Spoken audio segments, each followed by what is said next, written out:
حاج، انت جاي وحضرتك تعبان وماسك العصايه ليه؟ ايه الفكره ان انت تيجي الانتخابات وكان ممكن تقول انا تعبان وهنام في البيت؟ عشان انتخب سيادة الرئيس عبد الفتاح السيسي. الهدف من كده ايه؟ يعني فكرة عشان الغرب. عشان مصر. اه حميني حميني عشان هو حامل وطن. تحيا مصر بيك. محدش فاهم الحته اللي انت بتعملها دي الا الوطني. تعالى يا حاج. انت راجل بتحب بلدك. تحيا مصر، تحيا مصر بيك يا عم الحاج. انا بتعلم منكم. ده بيبكي من حبه للبلد. ده بيبكي راجل كبير بيبكي من حبه للبلد. بيقول لك الراجل ده حامل بلد، حامل وطن.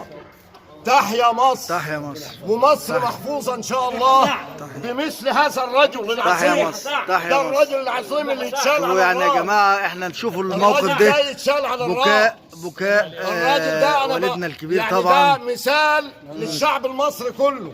اما النهارده يبقى راجل ده. تعبان زي ده وجاي بيستند على عصايه وجاي عشان سيادة الرئيس عبد الفتاح السيسي وجاي عشان مصر. حماة الوطن بتدعم سيادة الرئيس عبد الفتاح السيسي. تحيا مصر، تحيا مصر، تحيا مصر. احنا شايفين تحية لرجال الشرطة المصرية، تحية لرجال الشرطة المصرية، الناس المحترمة اللي بتساعد الناس في دخولها وطلوعها. تحية للرجل المصري الأصيل، الراجل المحترم، الراجل الكبير اللي قال وتعب وعيط وهو جاي عشان يدي صوته للرئيس عبد الفتاح السيسي، علشان عنده قناعة لوطنه، عنده إيمان لوطنه ولبلده، لأنه عارف إن في حرب كبيرة على البلد دي، فواقف وجاي وتعبان. بحيي رجال الشرطة المحترمين البواسل، أما الاقي الراجل تعبان سنده زي ما احنا شايفين ومشى معاه بكل حب وكل أخوية. تحيا مصر، تحيا مصر، تحيا رجال الشرطة البواسل، تحيا رجال الجيش المحترمين.